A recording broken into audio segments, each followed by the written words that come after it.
I went to surprise my son at the hospital where he worked, the same hospital I'd donated millions to help rebuild. As I reached his office, I heard his voice through the door. "Once he signs the transfer papers, pull the plug. The old man won't feel a thing." A woman's voice replied, "And the inheritance?" He laughed softly. "Split it after the funeral. I'm glad to have you here. Follow my story until the end and comment the city you're watching from so I can see how far my story has reached." I never thought I'd be standing outside my son's office door, questioning everything I believed about the person I raised. At 61, I figured I'd seen enough of life's surprises. I was wrong. It was a Thursday morning in late October when I decided to surprise Leonard at work. The crisp autumn air reminded me of the day we'd broken ground on the new pediatric wing 3 years ago. I'd donated $2.7 million to help rebuild this hospital after the fire, partly because Leonard worked here, partly because my late wife Margaret would have wanted it. She always said helping sick children was the most important thing we could do. Walking through those gleaming hallways I'd helped fund should have filled me with pride. Instead, something felt off. Maybe it was the way the receptionist avoided eye contact when I mentioned Leonard's name, or how quickly she buzzed me through without the usual pleasantries. I brushed it off. People are busy in hospitals. Leonard's office was on the 4th floor in the administrative wing. As chief of internal medicine, he had a corner office with windows overlooking the memorial garden we'd dedicated to Margaret.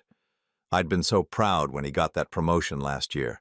My son, following in his grandfather's footsteps, healing people, making a difference. I was almost at his door when I heard voices inside. Leonard's voice, unmistakable, but speaking in a tone I'd never heard before. Cold, calculating. "Once he signs the transfer papers, pull the plug. The old man won't feel a thing." My blood turned to ice. I pressed closer to the door, my heart hammering so hard I was sure they'd hear it. A woman's voice responded, sweet but with an edge that made my skin crawl. "And the inheritance?" Leonard laughed. It was a sound I'd never heard from my son before, soft and cruel. "Split it after the funeral. Sarah, baby, will finally be able to pay off those credit cards and get that house in Tuscany you've been wanting." I stumbled backward, my vision blurring. The hallway suddenly felt too bright, too sterile. A nurse walked past, giving me a concerned look, but I couldn't form words. My legs felt like they might give out. They were talking about killing someone. Someone old, someone with money. My first instinct was to burst through that door and demand an explanation. But something held me back. Maybe it was the professional way they discussed it, like they were planning a medical procedure. Maybe it was the casual mention of inheritance money, or maybe it was the terrible growing certainty that I knew exactly who they were talking about. I walked to the elevator on unsteady legs, my mind racing. Leonard had been asking a lot of questions lately about my will, my health, my plans for the future. He'd insisted I get that comprehensive physical last month, even though I felt fine. He'd suggested I might want to consider giving him power of attorney just in case something happened. The elevator doors opened and I stepped inside, staring at my reflection in the polished steel. At 61, I looked older than I felt. My hair had gone completely gray after Margaret died 5 years ago, and the stress of managing our various business interests had added lines around my eyes. But I was healthy. My doctor had said so just last week. So why was my son talking about pulling plugs? I drove home in a daze, my hands gripping the steering wheel so tightly my knuckles were white. Our house sat on 12 acres just outside the city, the same house where Leonard had grown up, where Margaret had tended her rose garden, where we'd hosted countless dinner parties and family gatherings. Everything looked the same, but nothing felt the same. I sat in my study, staring at the framed photos on my desk. Leonard at his medical school graduation, beaming as I pinned his white coat. Leonard and Sarah on their wedding day, looking so happy and in love. Leonard holding our first grandchild, little Emma, with such tenderness in his eyes. Who was the man I'd heard in that office? My phone rang, making me jump. Leonard's name appeared on the screen. "Dad, hey, I heard you stopped by the hospital today. Sorry I missed you." His voice sounded normal, warm, like the son I'd always known. "Oh, yes, I was in the neighborhood." I tried to keep my voice steady. Thought I'd see how you were doing. That's so sweet of you. Listen, I've been thinking about what we discussed last week, about getting your affairs in order. I really think we should schedule a meeting with the lawyers soon. Just to make sure everything's set up properly. There it was again. The push to handle my affairs. The urgency that I'd attributed to his caring nature. Sure, son, we can talk about it. Great. Actually, why don't you come to dinner Sunday? Sarah's making that pot roast you love. We can discuss it then. After I hung up, I sat in the growing darkness of my study, not bothering to turn on the lights. Outside, the wind rattled the windows, and I could hear the old house settling around me. This place held so many memories, so much love. Had I been blind to something all these years? I thought about Margaret's final days, how Leonard had been so attentive, so involved in her care. He'd handled all the medical decisions when I was too grief-stricken to think clearly. The doctors had said there was nothing more they could do, that it was time to let her go peacefully. Had that been true? The thought hit me like a physical blow. I doubled over in my chair, gasping for air. Surely not. Surely Leonard wouldn't have. But the doubt was there now, planted and growing like a poisonous seed. I needed to know the truth, not just about what I'd overheard today, but about everything. About Margaret's death, about Leonard's sudden financial interest in my affairs, about the strange looks I'd been getting from hospital staff. Sunday dinner was 3 days away. 3 days to figure out if my only son, the boy I'd raised, the man I'd been so proud of, was planning to kill me. The weekend passed in a fog of disbelief and growing dread. I found myself jumping at every phone call, analyzing every conversation I'd had with Leonard over the past few months, searching for clues I'd missed. By Sunday morning, I'd made a decision that would have seemed impossible just days before. I was going to investigate my own son. I arrived at Leonard and Sarah's house precisely at noon, carrying a bottle of wine and wearing the same smile I'd perfected over decades of business dealings. Their home was beautiful. A colonial-style house in the city's most exclusive neighborhood. I'd helped them with the down payment, of course. Now I wondered if that generosity had been the first step in some long-term plan. "Roger," Sarah greeted me with her usual enthusiasm, throwing her arms around me in a hug that felt different now. Everything felt different. She was a petite woman with auburn hair and green eyes that had always seemed warm. Today I noticed how her smile didn't quite reach those eyes. "The house smells wonderful," I said, following her into the living room where Leonard was watching football. "Dad, perfect timing. Come sit with me."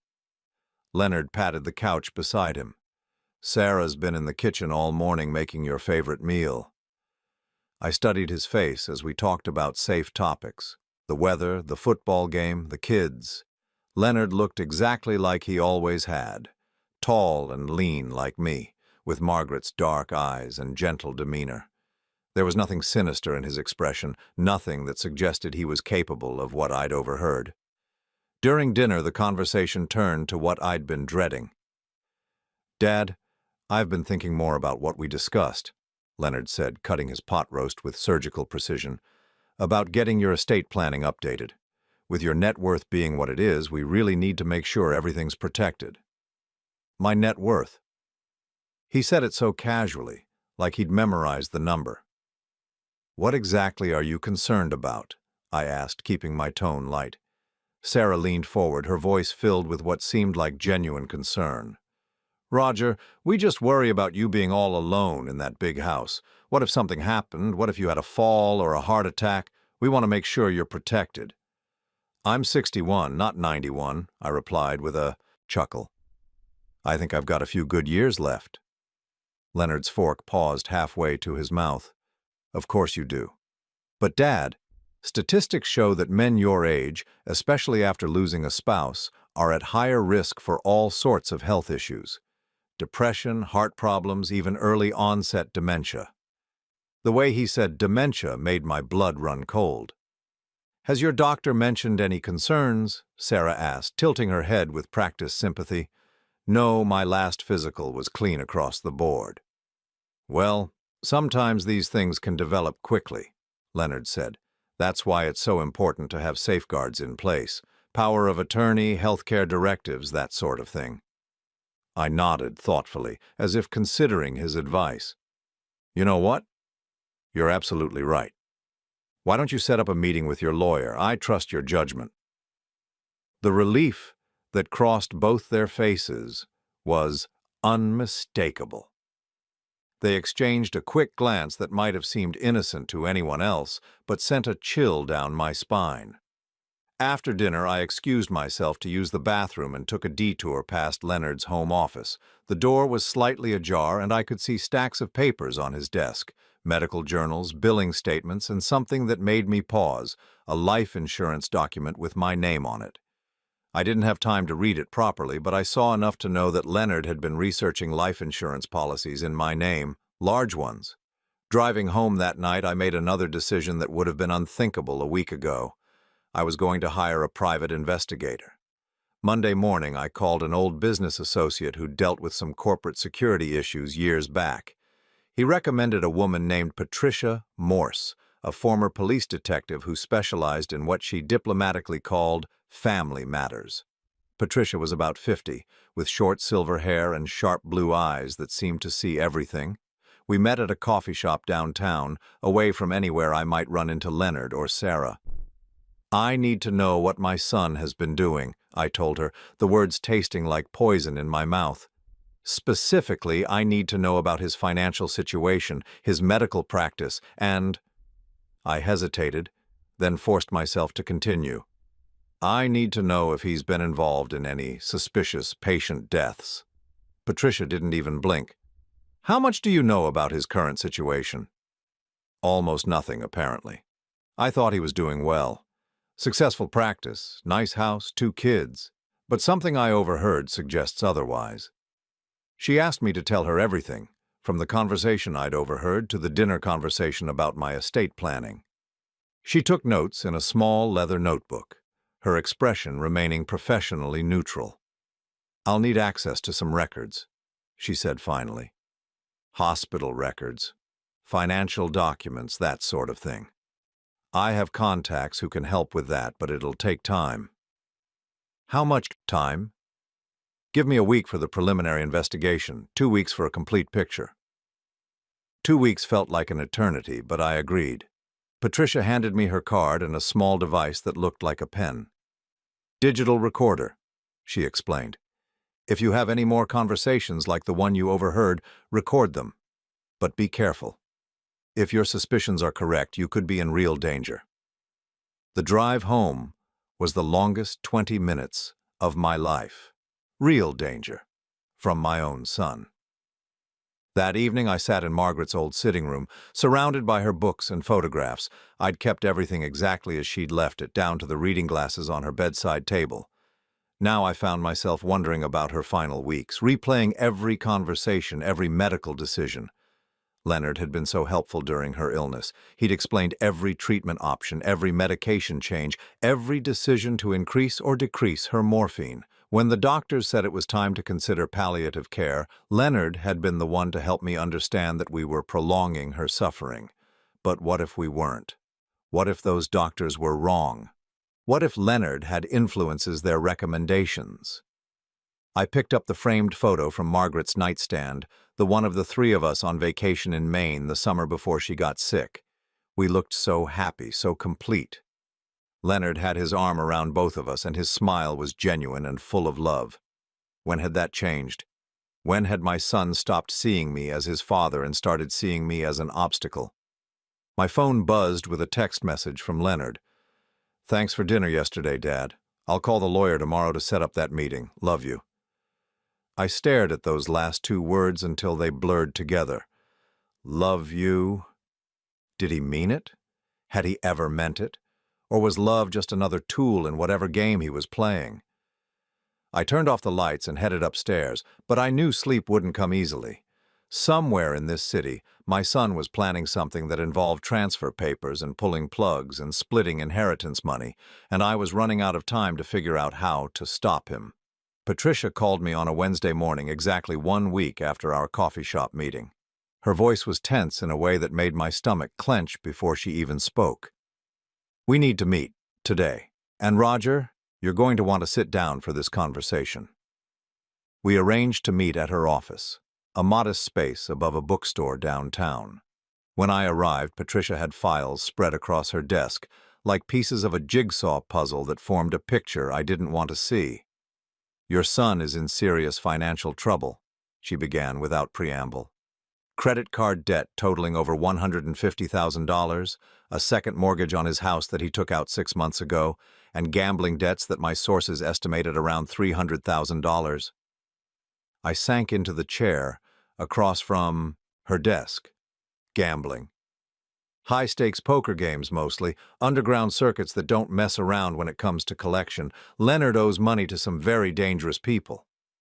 She slid a photograph across the desk. It showed Leonard leaving what looked like a warehouse, his face tense and worried. "This was taken last Thursday night. He's been frequenting this place for over a year. But his salary at the hospital, $200,000 a year. Good money, but not nearly enough to cover his lifestyle and his debts, especially not with Sarah's spending habits." Patricia opened another file. "She's racked up another $75,000 in credit card debt. Designer clothes, jewelry, spa treatments. She's living like someone with unlimited funds." My head was spinning. How did I not know any of this? Because they've been very careful to maintain appearances. But Roger, the financial problems are just the beginning. The real issue is what Leonard's been doing at the hospital. She pulled out a thick manila folder labeled Patient Records, Confidential.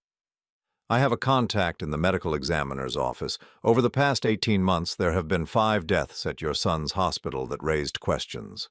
All elderly patients, all wealthy, all under Leonard's direct care." My mouth went dry. What kind of questions? The kind where families expected their loved ones to recover, but they died suddenly from what appeared to be complications. The kind where the medical records show one thing, but the actual treatment was something else entirely. She opened the folder and spread out copies of death certificates and medical records. Names I didn't recognize, but faces that looked familiar from the society pages of the local newspaper.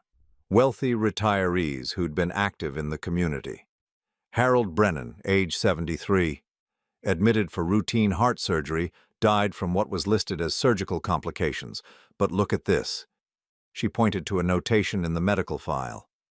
His daughter specifically requested that Leonard not be involved in his care, but somehow Leonard ended up being the attending physician anyway. She moved to another file.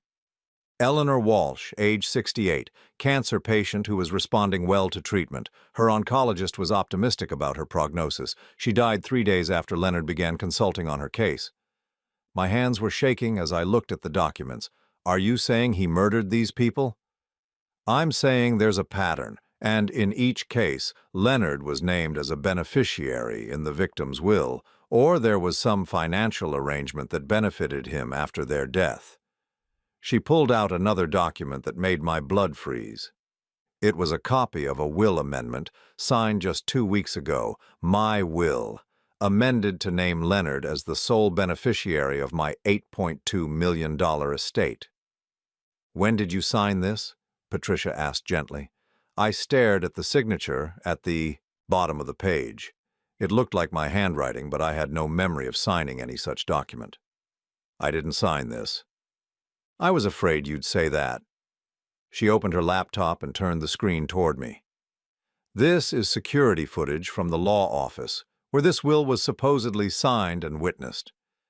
The video showed me sitting in a chair, apparently unconscious or heavily sedated, while someone guided my hand to sign the document. The person helping me sign was mostly out of frame, but I could see enough to recognize the watch on his wrist, the same watch I'd given Leonard for his birthday last year. "He forged my signature," I whispered. "More than that. Based on what I can see in this footage, you were drugged, probably with something that would leave you with no memory of the incident." I felt sick. "When was this taken?" 3 weeks ago. The same day you went to the hospital for that physical Leonard insisted you get." The pieces were falling into place with horrible clarity. The physical had been a pretext to get me to the medical building. Leonard must have slipped me something during lunch afterward, then taken me to sign the will while I was incapacitated. "But that's not the worst part," Patricia continued. "Show me your arms." I rolled up my sleeves, confused. She examined my forearms with a magnifying glass, then pointed to a tiny mark near my elbow. "Injection site. Probably from a very small needle." "Roger, I think Leonard has been giving you something. Small doses of medication that would cause confusion, memory problems, and eventually more serious symptoms." "What kind of medication?" "Based on your description of feeling foggy and forgetful lately, probably a combination of benzodiazepines and possibly some kind of neurotoxin. Nothing that would show up in a standard blood test, unless someone knew specifically what to look for." I thought about the dizzy spells I'd been having, the moments of confusion that I'd attributed to stress and grief, the way I'd felt unusually tired after every visit with Leonard and Sarah. "He's been poisoning me." Slowly and carefully, creating symptoms that would support a diagnosis of early dementia or some other cognitive decline. That would explain why he keeps pushing for power of attorney and medical decision-making authority. Patricia pulled out one final document that made my heart stop completely. It was a medical file with my name on it from Leonard's hospital. According to the records, I'd been diagnosed with early-stage Alzheimer's disease and was showing signs of significant cognitive decline. I'd never been diagnosed with any such thing. "This is a fabricated medical file," Patricia explained. "Leonard has been creating a paper trail that shows you're mentally incompetent. Once he gets power of attorney, he can have you committed to a long-term care facility, then gradually increase your medication until—" She didn't need to finish the sentence. "How long do I have?" I asked. "Based on the pattern with his other victims, probably not long. Maybe days, maybe a week or two at most. The fact that he's already changed your will suggests he's getting ready to move to the final stage." I sat back in my chair, overwhelmed by the magnitude of Leonard's betrayal. This wasn't just about money. This was about my life. About everything Margaret and I had built together, about the legacy we'd wanted to leave. "What can we do?" Patricia leaned forward.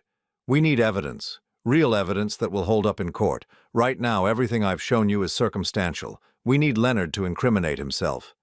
"How?" "You're going to have to play along with his plan. Let him think he's succeeding, but you'll be wearing a wire and we'll be documenting everything." The thought of pretending to go along with my son's plan to kill me was terrifying, but I knew it was the only way to stop him. "There's something else you need to know," Patricia said, her voice growing even more serious. "Sarah isn't just a willing participant in this. She's the one who taught Leonard how to do it." She pulled out another file, this one labeled Sarah Mitchell, Prior History. "Before she married your son, Sarah worked as a nurse in a facility in Florida that had an unusually high number of elderly patient deaths. She was never officially charged with anything, but she left that job very suddenly after an investigation began." The room was spinning. The woman I'd welcomed into my family, who'd called me Dad for the past 8 years, who'd brought my grandchildren into the world, was a killer. "She's done this before," I said, "multiple times, and now she's trained your son to do the same thing." I thought about little Emma and James, Leonard and Sarah's children, my grandchildren. What kind of people were raising them? What kind of legacy would they inherit? "We have to stop them," I said. Patricia nodded. "We will. But Roger, you need to understand what you're up against. These aren't people who are going to just confess and walk away. If they suspect you know what they're planning, they'll accelerate their timeline." I looked out the window at the busy street below, watching normal people going about their normal lives.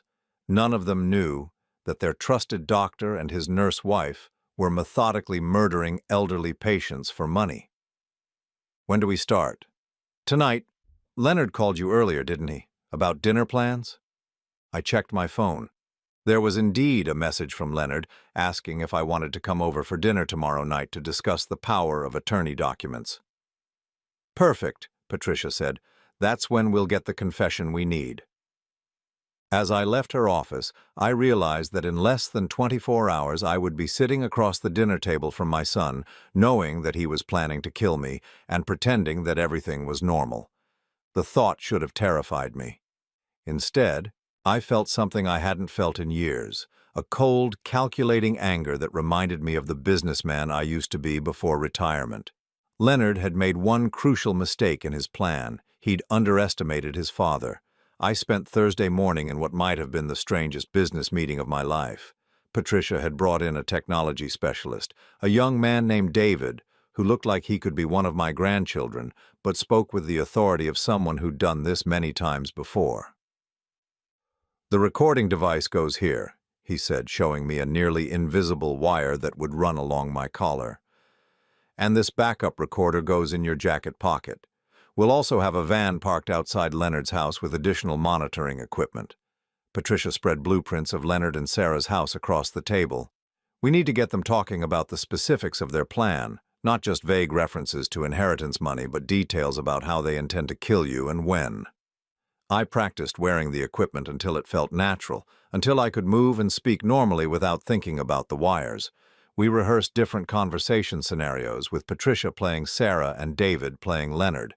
It was surreal, practicing how to get my own son to confess to planning my murder. "Remember," Patricia emphasized, "you need to seem vulnerable but not suspicious. Act like you're starting to have those cognitive problems Leonard's been claiming you have. Be confused about recent events, maybe forget something important, make them think their drug regimen is working." At 5 o'clock I drove to Leonard's house with recording equipment hidden on my body and a stomach full of dread. But underneath the fear was something else. A growing determination to protect not just myself, but future victims. If Patricia was right about Sarah's history and Leonard's pattern, I wouldn't be the last. Sarah greeted me at the door with her usual hug and smile. "Roger, you look tired. Are you feeling all right?" "Oh, you know," I said, deliberately letting my voice trail off. "Some days are better than others. I've been having trouble sleeping lately." I saw her exchange a quick glance with Leonard, who appeared from the kitchen wiping his hands on a dish towel. "That's actually something we wanted to talk to you about tonight, Dad. We're worried about some of the things you've been saying and doing lately."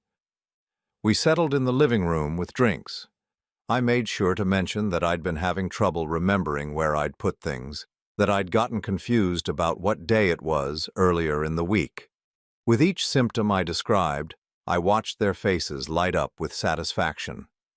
"Dad, that's exactly why we think it's so important to get these legal documents in order," Leonard said, leaning forward with feigned concern.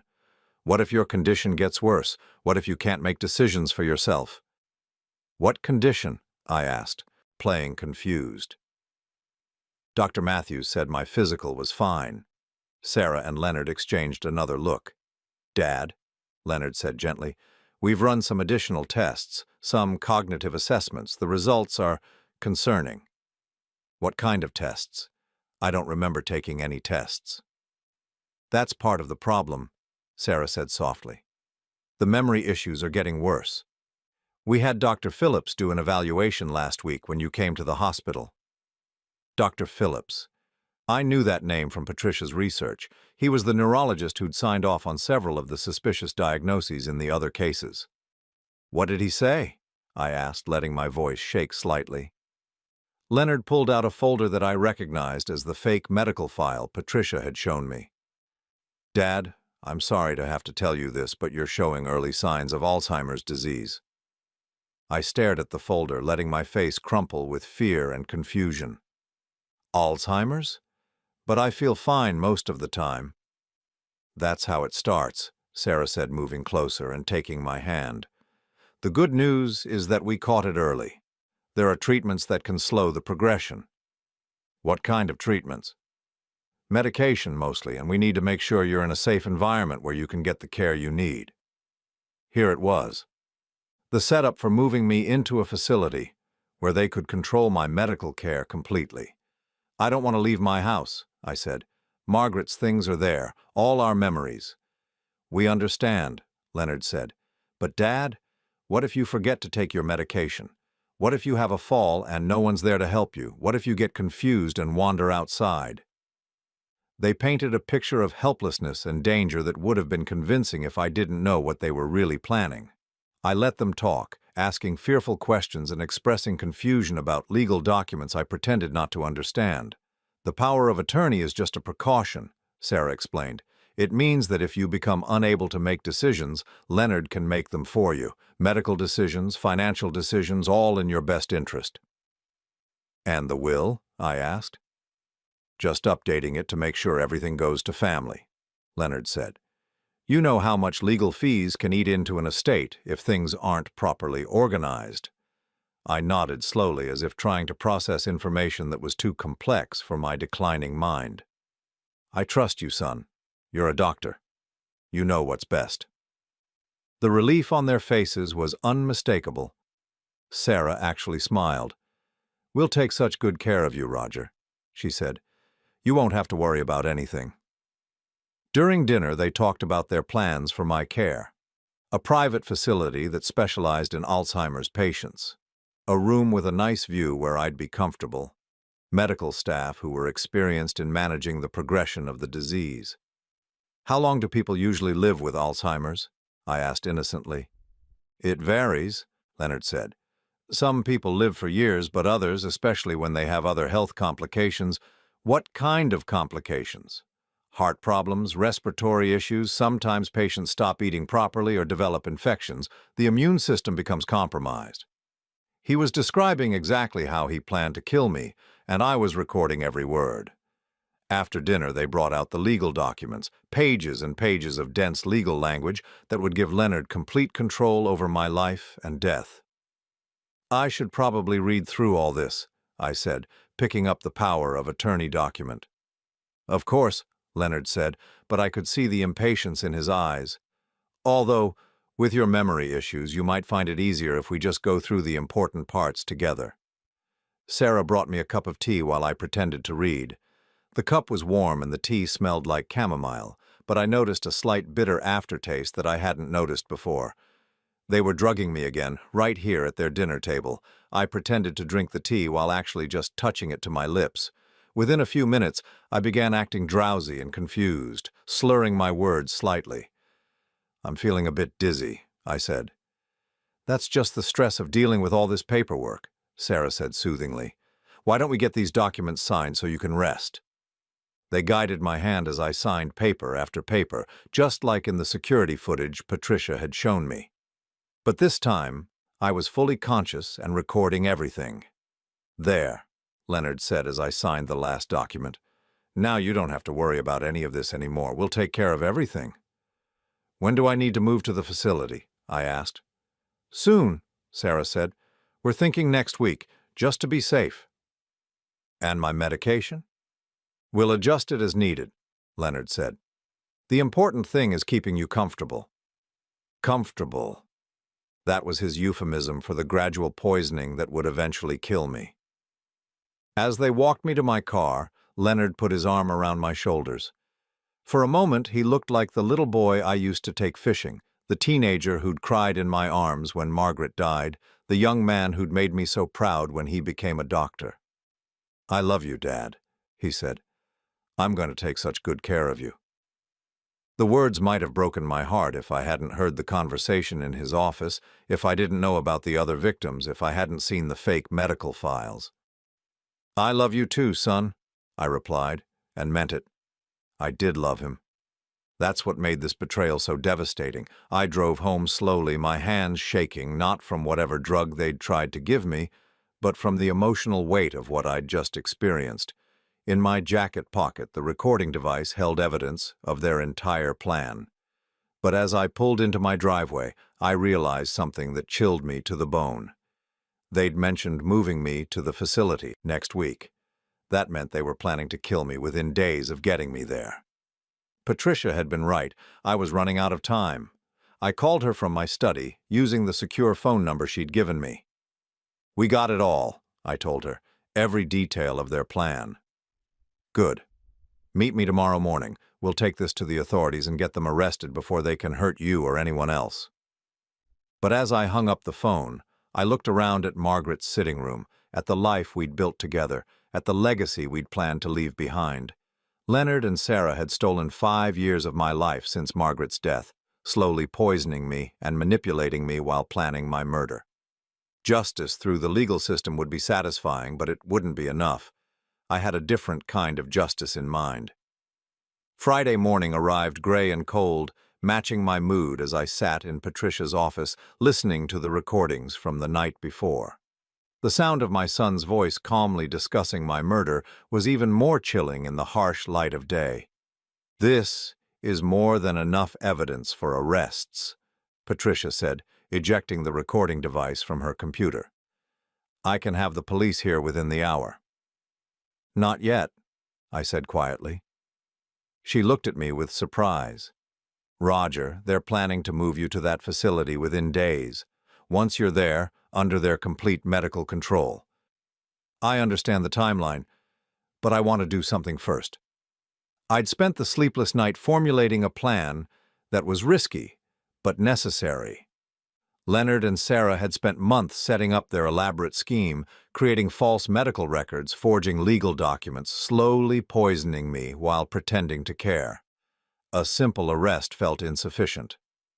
"I want them to experience what they put their victims through," I explained.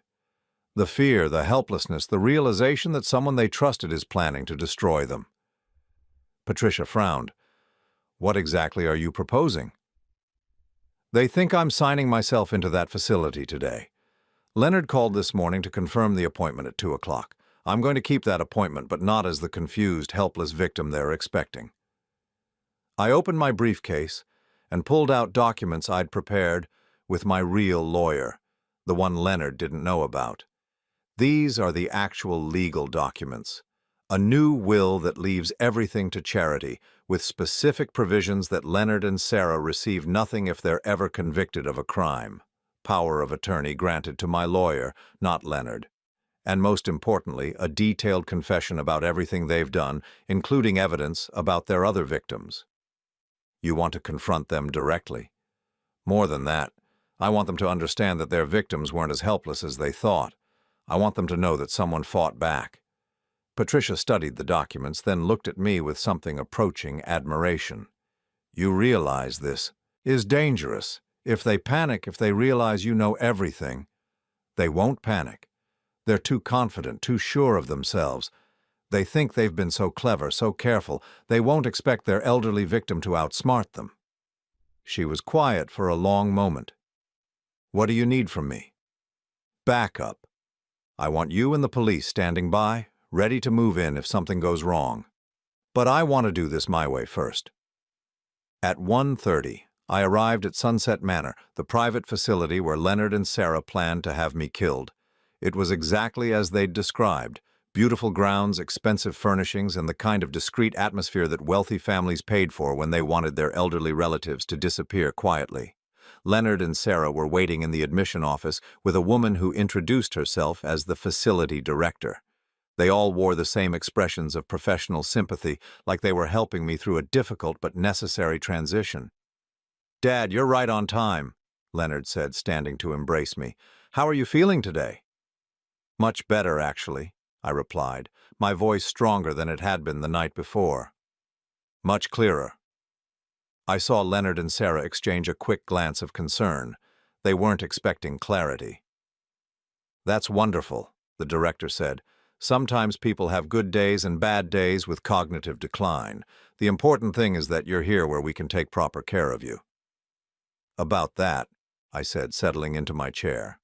"I've been thinking about this arrangement and I have some questions." Leonard leaned forward. "Of course, Dad. What would you like to know?" "I'd like to know why you've been putting drugs in my food." The room went completely silent. The director looked confused, but Leonard and Sarah's faces went pale. "Dad, I think you're having one of your confused episodes," Sarah said carefully. "No one's been putting anything in your food." I reached into my briefcase and pulled out a small vial of liquid. "This is a sample of the tea you gave me last night.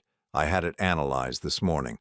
Lorazepam and something called scopolamine, drugs that cause confusion, memory loss, and compliance." Leonard's jaw tightened.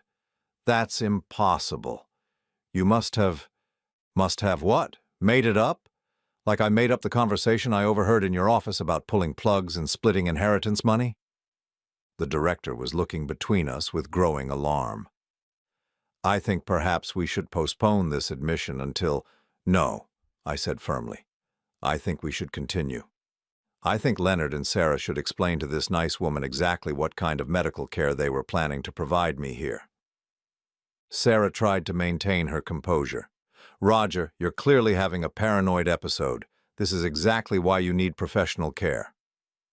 I pulled out my phone and played the recording from the night before. Leonard's voice filled the room, calmly, discussing my fake Alzheimer's diagnosis and the treatments that would keep me comfortable until I died. The director pushed back from the table. I'm going to have to ask you all to leave.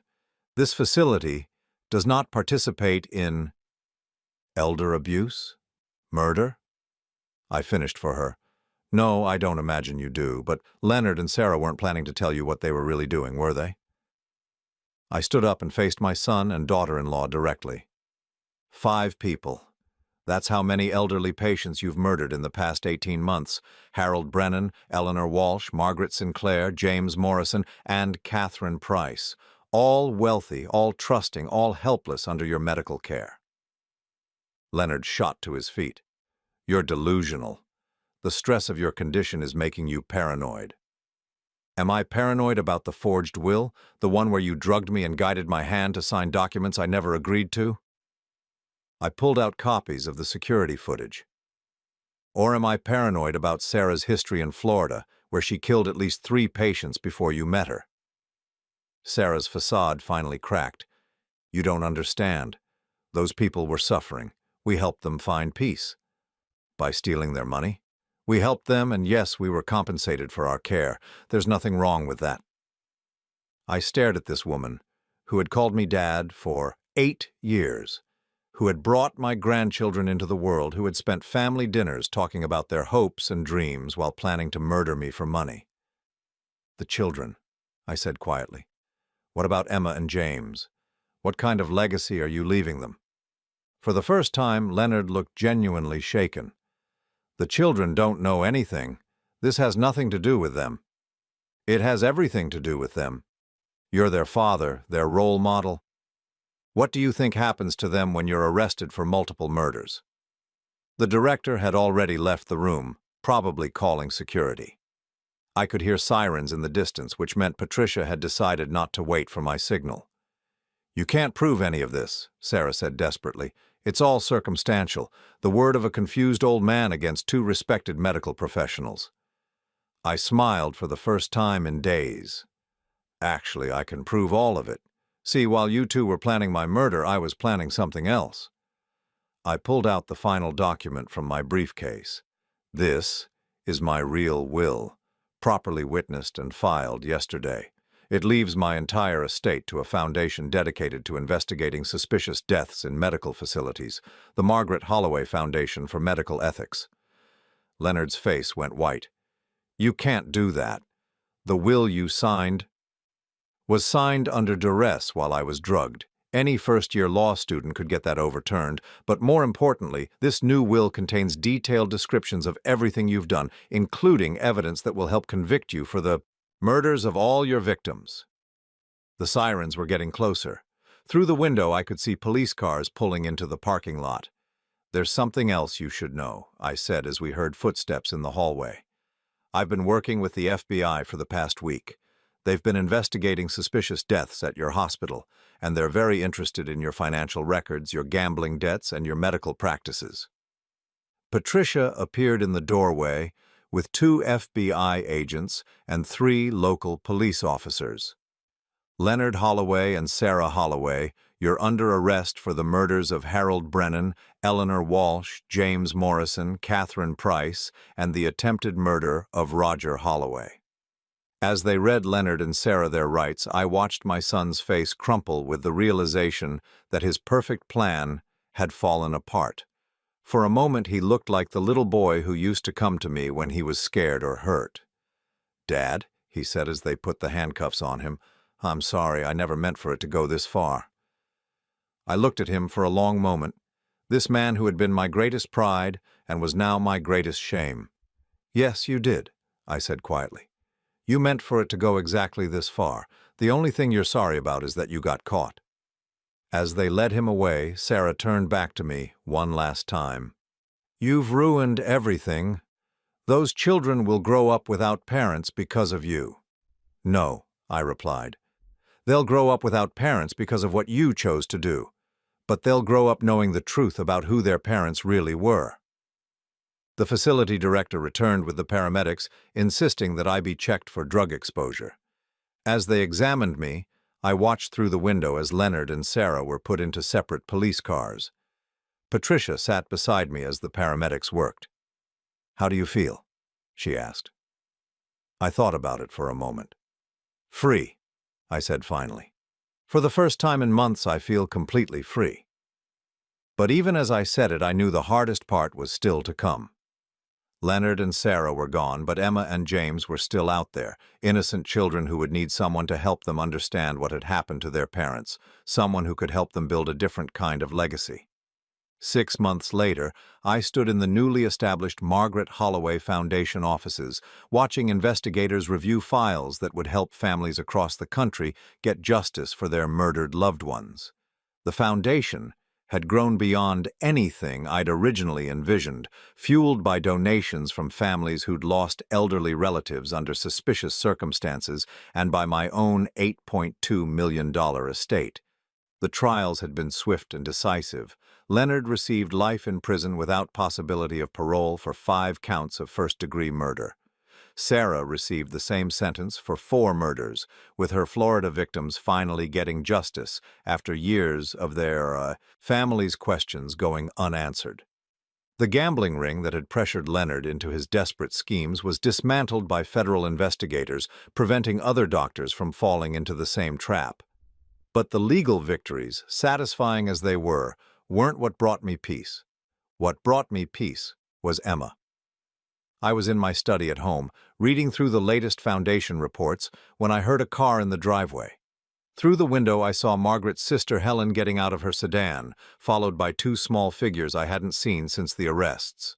Emma, now 9 years old, walked slowly toward the house, holding her 6-year-old brother James's hand.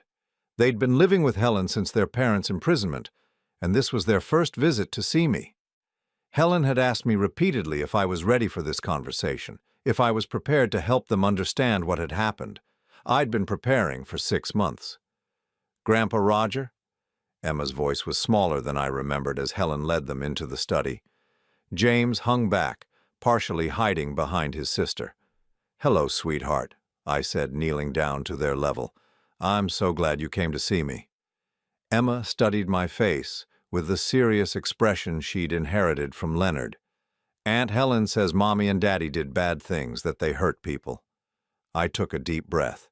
We'd rehearsed this conversation with child psychologists, family counselors, and Helen countless times.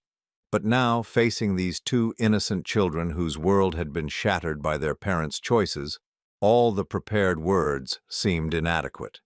Yes, I said simply. They did hurt people. They made very bad choices that hurt a lot of families. Did they hurt you too? James asked, speaking for the first time. They tried to, but I was able to stop them before they could hurt me or anyone else. Emma was quiet for a long moment, processing this information with the gravity of someone far too young to be dealing with such adult concepts. Are we bad too? She asked finally. Because we're their children? This was the question that had kept me awake for months, the one that had driven me to establish not just the foundation for investigating medical murders, but also a trust fund for Emma and James that would ensure they had every opportunity to build better lives than their parents had chosen. No, sweetheart, you are not responsible for what your parents did. You are good children who deserve love and happiness and the chance to make your own choices about who you want to be. I showed them around the house, pointing out pictures of their grandmother Margaret, telling them stories about Leonard when he was their age. I wanted them to understand that their father hadn't always been the man who'd committed those terrible crimes, that there had been good in him once, even if he'd lost his way. Helen stayed for dinner, and we talked about practical things, school arrangements, therapy, sessions, the trust fund that would pay for their education and support them into adulthood. But mostly we just spent time together, letting Emma and James get comfortable with the idea that they still had family who loved them despite everything that had happened. As the evening grew late, Emma came and sat beside me on the couch where I'd been reading to James. "Grandpa Roger," she said quietly, "will you tell us about Grandma Margaret?" I set down the book and pulled out the photo album that I'd been looking through earlier. Page by page, I showed them pictures of the woman they'd been too young to really remember. Margaret in her garden, Margaret at charity events, Margaret holding them as babies. "She would have been so proud of how brave you're both being," I told them, "and she would have wanted you to know that no matter what your parents did, you're loved. You're wanted. You belong in this family." James fell asleep against my shoulder as I read, and Emma curled up beside me, her small hand holding mine. "Will we see you again?" she asked as Helen prepared to take them home.